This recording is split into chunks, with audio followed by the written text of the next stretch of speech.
क्या आपने कभी खुद से पूछा है, मैं जैसा सोचता हूं वैसा क्यों सोचता हूं? मेरे अंदर की अच्छाई या बुराई, क्या वो मेरी है या किसी और की चाल? अब सोचिए, क्या हो अगर आपकी हर भावना, प्यार, नफरत, ईर्ष्या, त्याग, सब कुछ एक अदृश्य शक्ति चला रही हो। ऐसी शक्ति जो न तो धर्म है न संस्कार, बल्कि आपके अंदर के जीन हैं, जो खुद को जिंदा रखने के लिए आपको इस्तेमाल कर रहे हैं।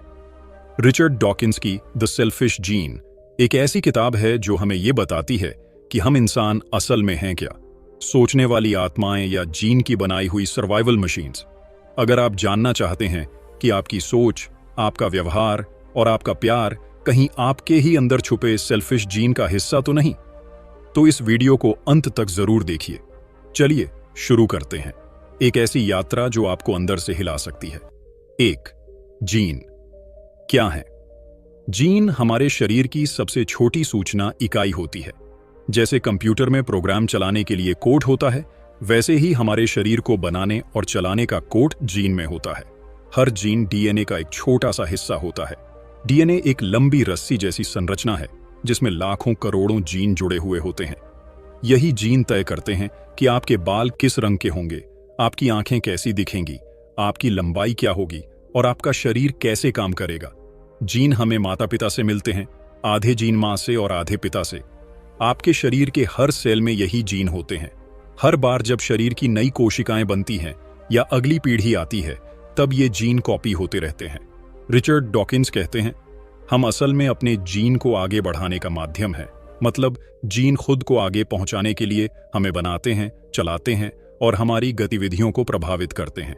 इसलिए उन्होंने इन्हें सेल्फिश कहा, क्योंकि जीन की सबसे बड़ी कोशिश यही रहती है कि वो कैसे भी करके जिंदा रहें और अपनी कॉपी बनाते जाएं। उदाहरण के लिए, अगर किसी जीन में ऐसा गुण है जिससे इंसान ज्यादा स्वस्थ और ताकतवर बनता है, तो वह इंसान ज्यादा समय तक जिंदा रहेगा और अपनी संतान पैदा करेगा। इससे वही जीन और ज्यादा फैलेंगे। इस तरह जीन अपनी सफल कॉपियों को आगे भेजने की दौड़ में लगे रहते हैं। यही वजह है कि जीन को समझना बहुत जरूरी है, क्योंकि ये हमारे शरीर और व्यवहार की अदृश्य निर्देश पुस्तिका है। 2. सेल्फिश क्यों कहा? सोचिए, आप किसी जंगल में हैं। हर पेड़, हर जानवर और हर कीड़े का सिर्फ एक ही मकसद है, जिंदा रहना और आगे बढ़ना। अब सवाल उठता है, ये सब क्यों हो रहा है? क्यों एक बीज बड़ा पेड़ बनना चाहता है? क्यों जानवर अपने बच्चों की रक्षा करता है? क्यों इंसान अपने लिए सबसे अच्छा जीवन चाहता है? रिचर्ड डॉकिंस कहते हैं, इसका असली जिम्मेदार जीन है। यहां सेल्फिश शब्द का मतलब यह नहीं कि जीन आपके दुश्मन हैं या कोई बुरी ताकत है। असल में सेल्फिश का मतलब है जीन खुद को बचाने के लिए हर मुमकिन तरीका अपनाते हैं। क्या आपने कभी नोटिस किया कि इंसान अक्सर अपनी फैमिली को ज्यादा प्राथमिकता देते हैं? क्यों हम अपने परिवार के लिए कुछ भी कर गुजरने को तैयार हो जाते हैं? क्यों किसी अजनबी की बजाय अपनों के लिए हम ज्यादा संघर्ष करते हैं? क्योंकि जिन लोगों में आप जैसे ही जीन हैं, उन्हें बचाने से आपके ही जीन का भविष्य सुरक्षित होता है। इसे ही सेल्फिश जीन का सिद्धांत कहा जाता है। एक आसान उदाहरण, मान लीजिए जंगल में 2 खरगोश रहते हैं। पहला खरगोश हमेशा सतर्क रहता है, छुपता है और अपनी जान बचाता है। दूसरा खरगोश लापरवाह है। कौन ज्यादा जिंदा रहेगा और अपनी संतान पैदा करेगा? पहला खरगोश। इसका मतलब सतर्कता वाला जीन ज्यादा फैलता जाएगा, इसलिए धीरे धीरे खरगोशों की आबादी में सतर्कता वाले जीन ज्यादा हो जाएंगे। यही सेल्फिश का असली मतलब है। हर जीन का सबसे बड़ा मकसद है खुद को कॉपी करना और अगले शरीर में भेज देना। बाकी सब, जैसे भावनाएं, रिश्ते, संघर्ष, ये इसी कोशिश का हिस्सा हैं। क्या इसका मतलब है कि हमारी भावनाएं भी सिर्फ जीन का खेल हैं? क्या प्यार, नफरत, दोस्ती सब सिर्फ एक जीन की रणनीति है? इस सवाल का जवाब जानने के लिए वीडियो में आगे बने रहिए। 3. Survival machines. कल्पना कीजिए कि आप एक रोबोट हैं। आपका पूरा सिस्टम सोचने से लेकर काम करने तक किसी प्रोग्राम से कंट्रोल होता है। अब सोचिए, वह प्रोग्राम कौन चला रहा है? रिचर्ड डॉकिंस कहते हैं, हमारे अंदर वह प्रोग्राम जीन चला रहे हैं। यानी हमारा शरीर सिर्फ एक मशीन है, एक सर्वाइवल मशीन, जिसका असली मकसद उन जीन को सुरक्षित रखना और आगे बढ़ाना है।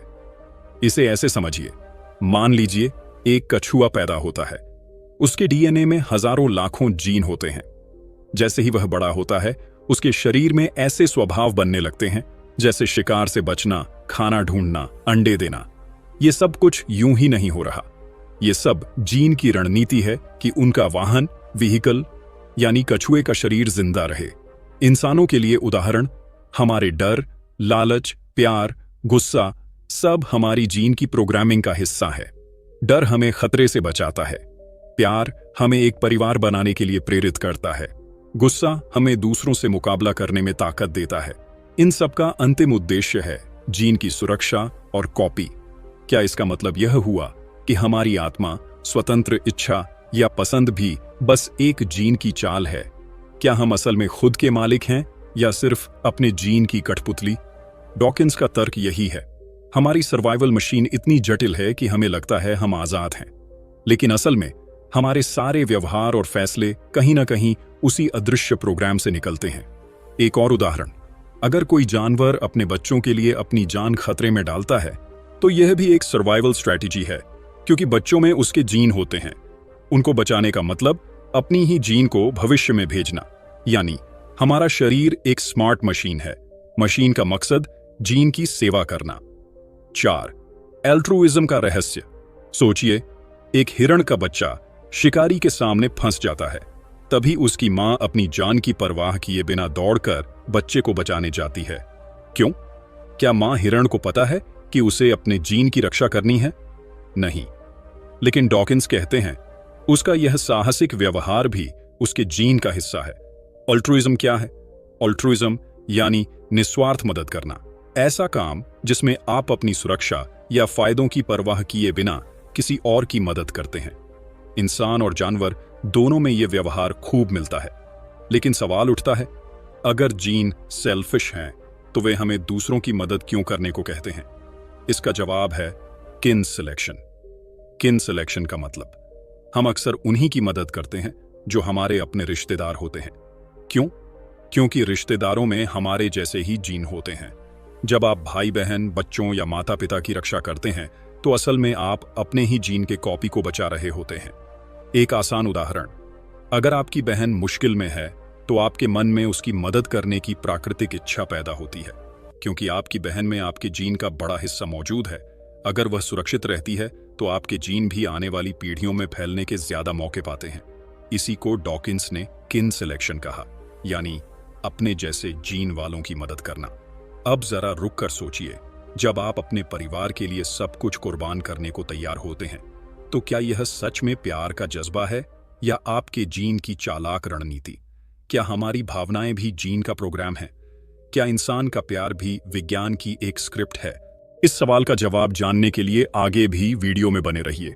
एक और उदाहरण, जानवरों की दुनिया से चींटियों में कुछ वर्कर चींटियां कभी प्रजनन नहीं करती। वे रानी चींटी और उसके बच्चों की पूरी जिंदगी सेवा करती हैं। ऐसा क्यों? क्योंकि रानी चींटी के बच्चों में उनके ही जीन होते हैं। वर्कर चींटियों की मेहनत का असली फायदा उनके जीन को ही होता है। यही कारण है कि एल्ट्रुइज्म यानी दूसरों की मदद करना भी असल में सेल्फिश जीन का हिस्सा है। 5.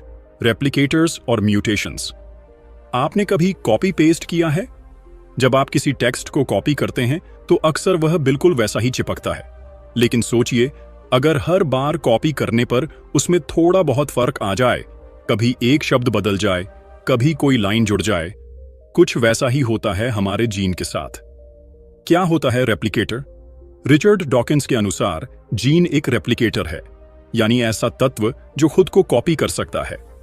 हर बार जब कोई जीव पैदा होता है तो जीन खुद की कॉपी बनाते हैं और अगली पीढ़ी में ट्रांसफर हो जाते हैं। उदाहरण के लिए, जब एक बच्चा पैदा होता है तो उसमें मां बाप के जीन की नकल होती है, लगभग हूबहू कॉपी। लेकिन हर बार ये कॉपी बिल्कुल परफेक्ट नहीं होती, और यहीं से आता है अगला पहलू, म्यूटेशन, जब कॉपी में फर्क आता है। कभी कभी कॉपी करते समय जीन में छोटा सा बदलाव आ जाता है, इसे कहते हैं म्यूटेशन। ये बदलाव कभी फायदेमंद होते हैं, कभी नुकसानदायक और कभी बिल्कुल बेअसर। लेकिन यही छोटे छोटे बदलाव हजारों सालों में बड़ी बड़ी प्रजातियों का फर्क बनाते हैं। उदाहरण, किसी चिड़िया के पंख में थोड़ा बदलाव हुआ जिससे वो ज्यादा तेज उड़ने लगी। अब वो शिकार से बच गई और उसके जीन ज्यादा फैलने लगे। धीरे धीरे ऐसी चिड़िया की नस्ल विकसित हो गई जो तेज उड़ान भरती है। यही है एवोल्यूशन, यानी विकास। क्या कभी आपने सोचा कि आप अपने परिवार में सबसे अलग क्यों सोचते हैं? शायद आप ज्यादा संवेदनशील हैं, या ज्यादा जिद्दी, या कुछ और। हो सकता है यह भी किसी छोटे जेनेटिक म्यूटेशन का असर हो। मतलब, आपका यूनिक होना एक एवोल्यूशनरी घटना हो सकती है। तो अगली बार जब कोई कहे तू सबसे अलग है, तो जवाब देना, एवोल्यूशन ने खास बनाया है। म्यूटेशन और क्रिएटिविटी का रिश्ता। कुछ वैज्ञानिक मानते हैं कि हमारे नए विचार, नई सोच और रचनात्मकता का आधार भी कुछ हद तक माइक्रो म्यूटेशन में हो सकता है। यानी हमारी सोच में जो नयापन है वो भी हमें जीन के बदलाव से मिल सकता है। नतीजा, हर बार जब कोई जीव पैदा होता है तो उसकी जीन एक कॉपी मशीन की तरह काम करती है। लेकिन जैसे ही उस कॉपी में थोड़ा सा फर्क आता है, दुनिया में कुछ नया पैदा होने लगता है, और यही म्यूटेशन का जादू आगे चलकर बनाता है नई प्रजातियां, नई क्षमताएं और एक नई दुनिया। 6. मीम की अवधारणा। जब आप मीम शब्द सुनते हैं तो आपके दिमाग में क्या आता है? कोई मजेदार फोटो, सोशल मीडिया पर वायरल जोक्स? लेकिन असल में मीम शब्द का जन्म हुआ था एक वैज्ञानिक सोच से। रिचर्ड डॉकिंस ने अपनी किताब द सेल्फिश जीन में बताया कि जैसे जीन शरीर में कॉपी होते हैं, वैसे ही विचार, संस्कृति और व्यवहार भी एक दूसरे से कॉपी होते हैं। उन्हीं कॉपी होने वाले विचारों के यूनिट्स को उन्होंने कहा मीम। मीम हास मानसिक वायरस। डॉकिंस कहते हैं मेम्स हमारे दिमाग के अंदर मेंटल जीन्स की तरह होते हैं। वे फैलते हैं, कॉपी होते हैं और खुद को दोहराते हैं। जो मेम सबसे ज्यादा आकर्षक होता है वही ज्यादा लोगों तक पहुंचता है, ठीक उसी तरह जैसे मजबूत जीन पीढ़ी दर पीढ़ी फैलते हैं। उदाहरण, ओम शांति ओम का डायलॉग। कहते हैं अगर किसी चीज को दिल से चाहो, वंदे मातरम जैसे राष्ट्रवादी नारे, या बिग बॉस का एक मजाकिया क्लिप, ये सब मेम्स हैं जो हमारे दिमागों में रहते हैं और दूसरों तक पहुंचते हैं। अगर किसी मेम में ताकत है तो वह वायरल हो जाता है, बिल्कुल जीन की तरह। कैसे फैलते हैं मेम्स? जबान के जरिए, टीवी, सोशल मीडिया, किताबों के जरिए, और कभी कभी तो बस एक इमोशन देखकर भी मेम फैल जाता है। क्लासिक उदाहरण, कोई बच्चा मंदिर में जाता है और देखता है कि सब लोग घंटी बजा रहे हैं, वो भी बजा देता है बिना सोचे। घंटी बजाना एक मेम है, क्योंकि वह व्यवहार एक दिमाग से दूसरे दिमाग में कॉपी हो गया। सेल्फिश मीम क्या होता है? जैसे जीन खुद को बचाने के लिए सेल्फिश होता है, वैसे ही कुछ मेम्स भी अपने अस्तित्व को बचाने के लिए हमारे दिमाग और संस्कृति का इस्तेमाल करते हैं। उदाहरण, अगर तुमने ये मैसेज 7 लोगों को नहीं भेजा तो दुर्भाग्य आएगा। ये एक सेल्फिश मीम है जो डर का इस्तेमाल करके खुद को फैलाता है। क्या आपने कभी सोचा है कि आपके कुछ विचार, आपकी पसंद, यहां तक कि आपका धर्म या रीति रिवाज, शायद ये सब आपने खुद नहीं चुना बल्कि आपको ट्रांसफर किया गया? क्या हो अगर हम खुद नहीं बल्कि हमारे अंदर के मेम्स सोच रहे हों? अगर आपकी सोच भी एक मेम है तो असली आप कहां हैं? नतीजा, जीन शरीर के अंदर फैलते हैं, मेम्स दिमाग